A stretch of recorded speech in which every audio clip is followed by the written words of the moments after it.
If you were to ask a feminist today, why do we still need feminism? The first answer you would likely get would have to do with the wage gap. And I already made a video tearing that myth to shreds. I'll leave a link to it up here. But another common response you'll hear from feminists has to do with sexual objectification. And that's what I want to address in this video. Everybody is objectified one way or another, but it only ever seems to be a problem when it happens to women. Workers are objectified for their ability to do their job.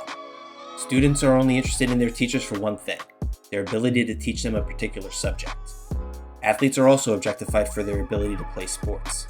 Game show contestants are objectified for their general knowledge, and so on. Sure, there are exceptions, but for the most part these different groups of people are technically objectified. And I'm not saying that there's anything wrong with that, but I have noticed that the only objectification that we ever really hear about and is presented as being a serious problem is the supposed sexual objectification of women. And that's the only one that's considered to be bad. Now I can already hear the feminist response to this.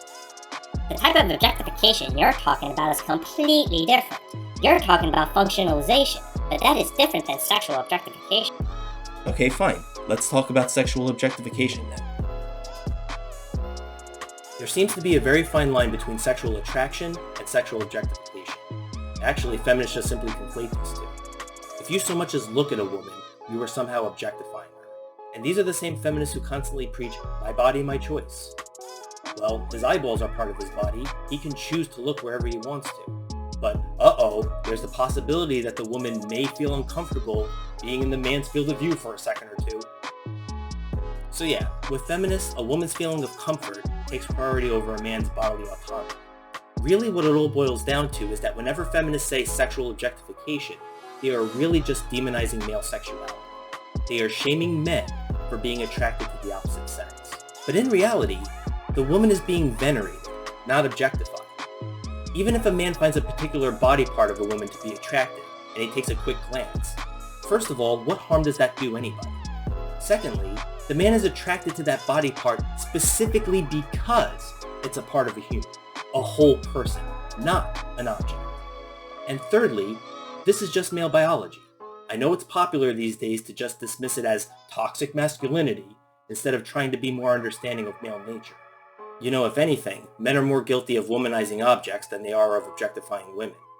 Objects like fleshlights and sex dolls are indeed objects, but they are designed to look like actual females. I mean, if all the guy needed was a tight, warm hole to stick his dick in, why go through all the trouble of making it look like a woman's hoo-ha? It would be cheaper and have the same effect without that design. The next points I want to cover deal with the feminist hypocrisy regarding sexual objectification. Whenever someone complains about a woman being sexually objectified, ask them if they would still call it that if the sexes were switched. Because this type of thing is not unique to just women.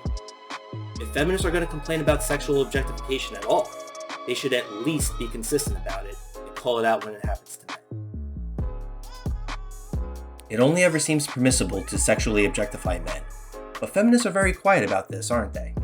Just last week I saw this at the store. The perfect man. He's sweet and decadently rich, just how a man ought to be. And look at what it says here. So many men, so little time. I love how it says that. It sounds like something a thought would say. Yep, gotta increase that body count. You know, ride the carousel because that's what constitutes female empowerment these days, right? Anyway, back to the topic at hand. This perfect chocolate man can also come around Christmas time as well. He's a hot chocolate bomb. He apparently puts the hot in hot chocolate. And there's also one of him in his underwear.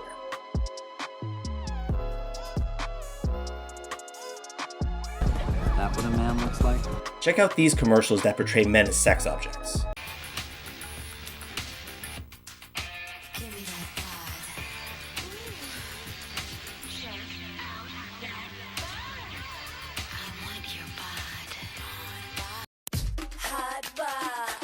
Check out that bod. Ooh. I want your hot bod. Want to touch that bod. I want your bod. If that isn't sexually objectifying men, I don't know what is. Then there's this Lindor truffle commercial. Hello.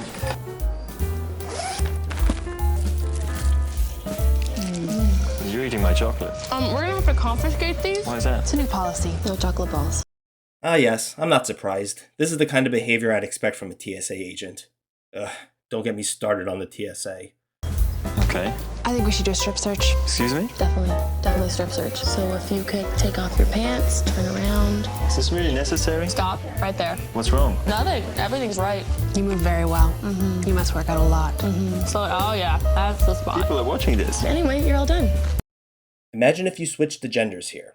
Feminists would go nuts over how the woman was being objectified by the two men. These next commercials are for Oikos Greek yogurt. Try this. It's Oikos Greek yogurt. It's creamy, non-fat, and it turns the next person you see into John Stamos for 5 seconds. Honey, I think I'm getting burned. Eat.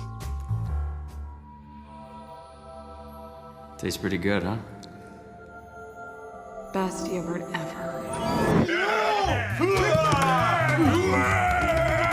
Now what if the men were eating this yogurt trying to turn a hideous-looking woman into a supermodel or some other female celebrity? That would be considered sexual objectification of women, which is bad. But since it's happening to a man, it's not a problem, right?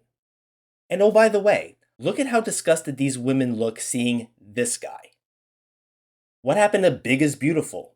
We have models like Tess Holliday, but this is unattractive? Clearly, there is no fat acceptance for men. But what about my opposite end of the spectrum complaint, that fat, hairy guys are not sexualized enough? I wish there were more social cues like, yeah, eat this hamburger because this fat, hairy dude likes it, and he's the new sexy. Yeah, you know you want this, YouTube. Here's another one for Oikos.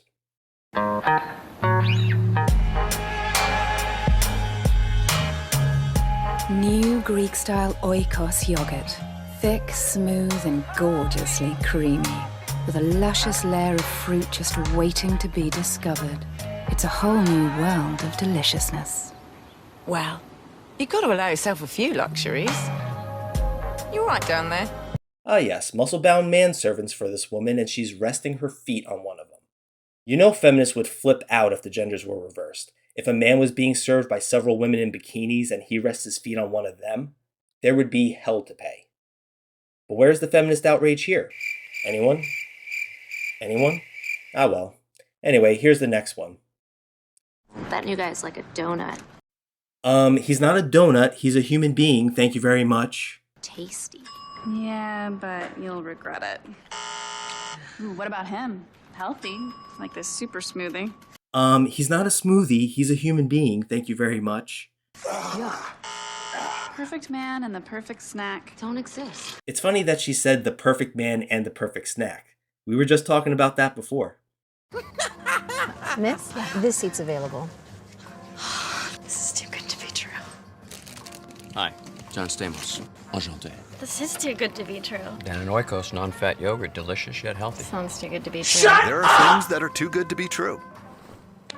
Whoa, wait. She never got his consent to do that. Huh? I want an Oikos. Dan and Oikos Greek non-fat yogurt. Not only does she sexually assault him, but she steals his snack to add insult to injury.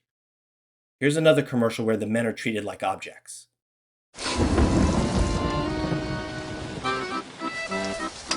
Morning, Susan. Morning, keyless entry. Thanks, cup holders. Hello. iPod connectivity. Big boot space.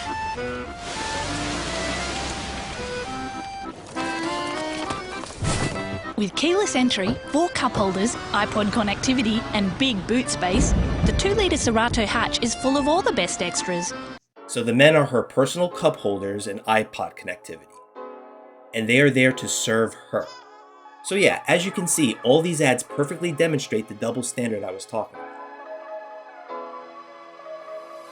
Feminists don't take umbrage with those bod and Oikos commercials, but they will take umbrage with ads like these, because it's women who are being, quote, objectified.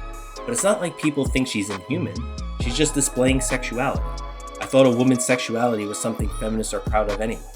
Now personally, I find nothing attractive about these particular women. These ads do nothing for me. And besides, for the most part, women are portrayed as being smart, independent, empowered, and superior to men most of the time.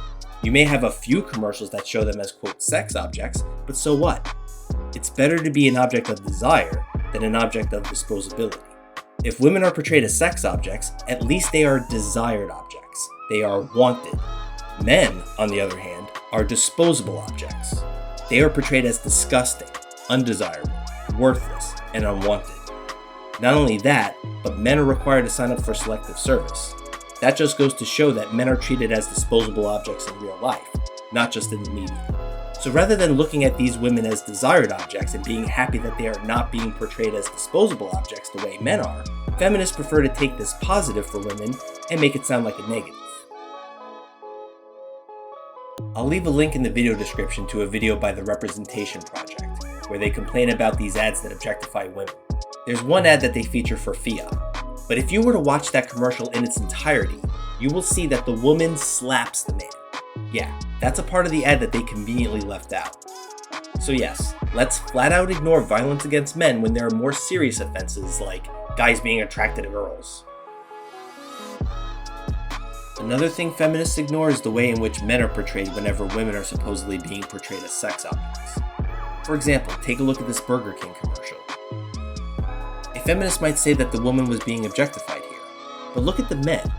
They are looking at her, not watching where they're going, tripping, and flying off their bikes. The men are portrayed as perverted, mindless zombies when they see a woman that they are attracted to. The woman, on the other hand, is desired by these men. She is portrayed as this beautiful woman. Again, she's not my cup of tea, but for the men in this commercial, she is. If this commercial is portraying anybody negatively, it's clearly the men. In commercials, TV shows, and movies, it's the man who drools over the woman and becomes a mindless zombie if the woman so much as even looks in his direction. Like she's so perfect and the unworthy man is lucky enough to get any attention from her, be it positive or negative. And whenever a man sees a woman that he's attracted to, he just can't focus on anything else. Just like in this next commercial. This little guy from Motorola has Moto Blur. He pulls all of my important stuff and lets me update my networks all at once. Ugh, stop with the duck face. Just because you're in water doesn't mean you're a duck. I wonder what would happen if I were to send this out. Timmy, what are you doing? Now that I was just... Got me? Yeah. Grab it. Apparently, there are a lot of men who have fetishes for ducks. I want to wrap this up by addressing the feminist contradiction between sexual objectification versus sexual empowerment. The former is bad, but the latter is good. But when is something sexual objectification versus sexual empowerment? Well, I can clear that up right now, easily. The difference is in the eye of the beholder. If the guy who is ogling the girl looks like this, it's sexual objectification. But if he looks like this, then it's sexual empowerment. It goes the same way in the workplace. If this guy pays a woman a compliment, it's a lovely compliment. If this guy pays her the very same compliment, it's sexual harassment. I made a video about sexual harassment and I implore you to watch that one as well. Thank you guys for watching. If you enjoyed this video, please give it a like. If you want to see more videos from me, then hit that subscribe button and ring that bell to get notified of future uploads. If you would like to support my channel, I have a Patreon where you can access some perks as well as exclusive content, such as script outlines before videos are recorded and blooper reels after the videos have been uploaded. Link in the video description. In the end screen, I'll leave links to videos that you might like to watch after this one. Until next time,